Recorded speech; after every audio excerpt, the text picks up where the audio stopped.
Hello everyone. Today I'm going to discuss with you about Bluetooth mode. Okay, so the diagram below shows the Bluetooth module and the name is HC-05 Bluetooth. Okay, so here I'm explaining about HC-05 Bluetooth mode. All of us familiar with Bluetooth. In our day-to-day life, we are using this Bluetooth for various purposes. So basically we can say that this Bluetooth module is used to establish a wireless communication between things. Okay. So firstly, I'm explaining about the various applications. So it can create a wireless communication. And for example, we can say that in wireless headset, we can we can establish a wireless connection with our headset from our mobile. And in various game controllers, some wireless mouses, or some wireless keyboard. So all these things can be connected without any wire or with a wireless communication. So for that we are using a Bluetooth module. And it have a particular range to communicate with. So almost 100 meters is the range of our Bluetooth module. This is the pinout diagram of HC-05 Bluetooth module having 6 pins. Key, RXD means this is the pinout diagram of HC-05 Bluetooth module and it have 6 pins. First one is a key pin. It is also known as enable pin. Then RXD means the reception pin. TXD is transmitter pin. Then a ground, VCC voltage pin and a state. Okay, I will explain the each and every pin in this Bluetooth module.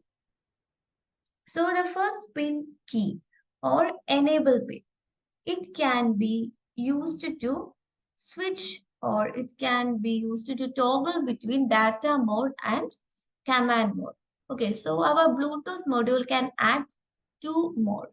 One is data mode, another one is command mode. So if we are giving 0 to this pin, then it works as a data mode.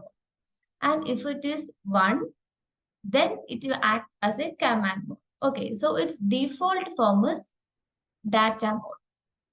And the second pin is VCC. It is the power pin. We are connecting 5-volt supply voltage to our Bluetooth module.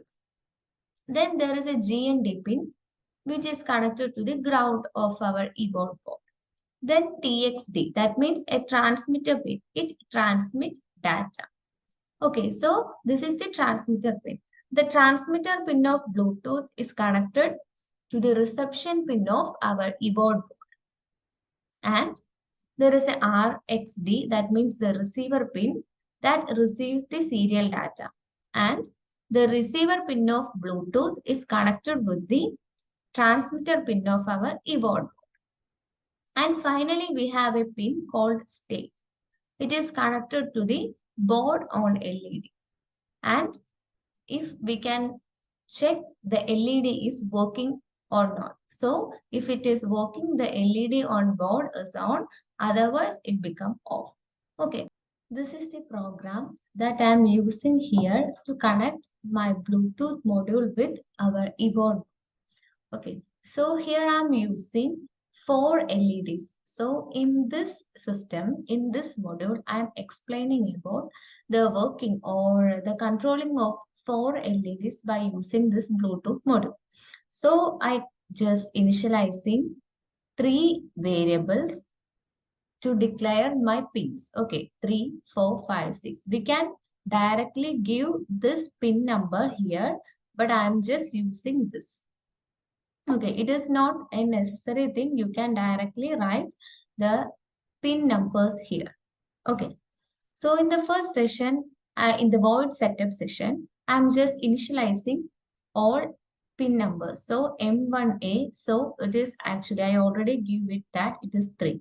So here 3 is actually output, then 4 is output, 5 and 6. All these are output pins. You can directly give this pin numbers to this area, okay?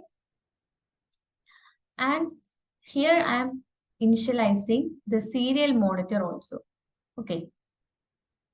So that is the 5th line. And in the void loop section, first we have a conditional statement. That means if serial dot available, that means if any value is transmitted or received in our Bluetooth module, and if it is received or transmitted any value, then read that value to the X. So X is declared as a character, and if there is any data transmitted in Bluetooth, then it is captured in the variable X. And then the X is printed. So in the serial monitor, we can see the value of X. And now I am giving that if the value or if the data transmitting is F, then the first LED, that means the LED on the front side become on and other LEDs are turning off, and it stays for some time. That means only 200 milliseconds. Okay, so if I am giving a B as input, then the LED on the bottom portion or the back portion turning on and other LEDs are off. Okay, so if I'm giving L, then the LED on the left side is turning on and other LEDs are off. If I am giving R, that means the right, then the right side LED is turned on and other LEDs are off. So that is the program explanation. And now I connected all the LEDs on the breadboard and it connected with our eBoard board. This is Bluetooth module, and in our eBoard board we have a separate socket for connecting our Bluetooth module, and on the front of this module we have a transmitter and reception pin. Okay, so connect or take a jumper wire here and connect it with the transmission and reception pin of eBoard board. Okay, so this is the transmission and reception pin. Okay, so I am using the data pins D3, D4, D5, D6 to the LEDs. 4 LEDs are connected here. Okay, and finally I am giving the ground and VCC here from here. In our eBoard board we have various power pins also available. 5 volt ground, and here 5 volt 3.3 reset and ground is also here. Okay, so separate socket for our Bluetooth module. This is the circuit diagram. Now I am going to connect it with the laptop and going to burn the program onto the board. Here I already uploaded the program to the board. Now I am going to connect the app with Bluetooth module. Okay, once it is connected, the red light become green. Okay, now our Bluetooth module is connected with our app. Here I am using a Bluetooth RC controller app. Okay, so this is the forward button. So the first LED is on, then next one right, then left. Okay, front, back, right and left. Okay, so here I am controlling 4 LEDs by using this Bluetooth RC controller. Okay, so here I am established a wireless communication by using Bluetooth module.